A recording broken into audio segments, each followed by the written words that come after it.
your letters from home, a few simple lines, they give my life meaning, so I don't lose my mind.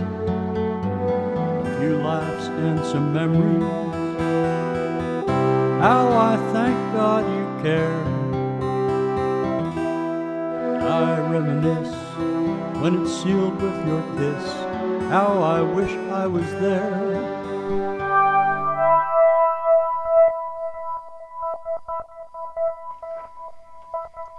This video will cover how to layer a FM guitar patch with samples for a more dynamic sound than just using samples. Before I get started, I'll mention software I use to isolate Al's vocal from a recording he made years ago. The site Melody ML can break a song down into isolated bass, drums, instrumental, and vocal tracks. I got better results with it than I did with Audacity. I played Your Letters from Home with acoustic guitar samples layered with the Off the Matrix DX7 patch Live Guitar. I find most guitar samples to be too thin. Most samples lack the hollow quality of strings. When a string instrument is plucked or bowed, the softer notes usually have weaker fundamental overtone. When the string vibrates with more force, the fundamental becomes stronger. Running the samples through a low-pass filter usually doesn't work. But since FM uses sine waves to form a sound, it's ideal for giving strings a stronger fundamental for a fuller sound. The Live Guitar patch uses algorithm 1. Operators 1 and 2 make the low thump and squeaks of the guitar, while 3 through 6 were used for the main body of the tone. I'll mention that on the chord Kronos, the order of the operators was reversed, so that operator 6 on the Kronos is the same as 1 on the DX7. Hopefully, other manufacturers kept Yamaha's order of operators to avoid confusion. This is the Live Guitar patch with all the operators on. But now I can mute 3 through 6 by just muting operator 3, and this way you'll just hear the low thump of this tone. And if I go back fairly quickly, you can hear a squeak. So the squeak tone comes from operator 2. So I can increase the volume of that a little bit so you can hear it a little more.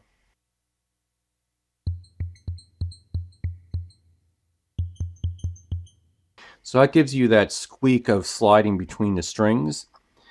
And then I'll turn the main body of the tone back on by turning on operator 3.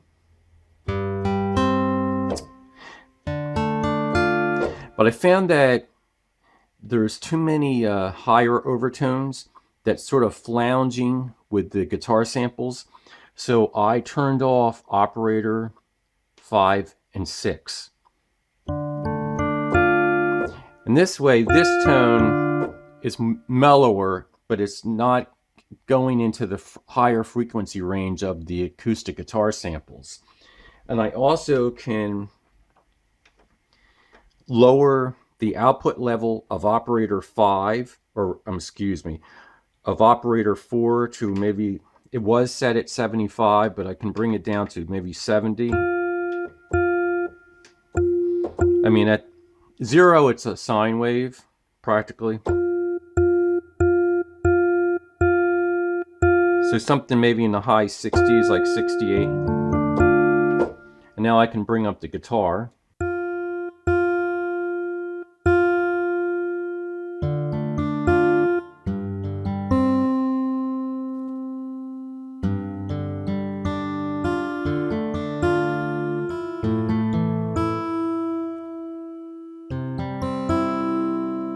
These are my own guitar samples. I tried GarageBand's guitar, but it didn't work very well.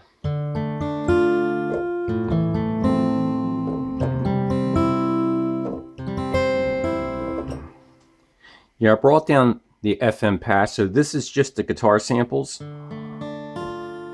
And you can hear how thin it sounds. So now I bring in the FM. So you can hear how it has more of that low thump.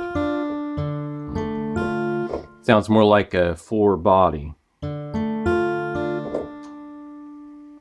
I should have mentioned before I got started that it's best to listen through headphones, because otherwise if you listen through a cell phone you won't be able to hear these lower frequencies and like go back and forth between a sound. Last night I was working on a cello section for the Kurzweil PX Plus, and this is just a sample without the lower frequencies that I added below. So I added another waveform, and you can hear how it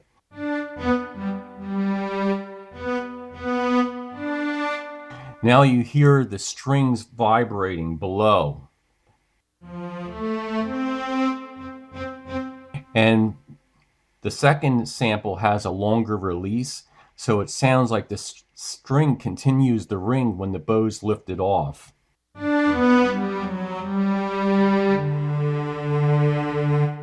And this method can be applied with other instruments. So that's all for now. Take care.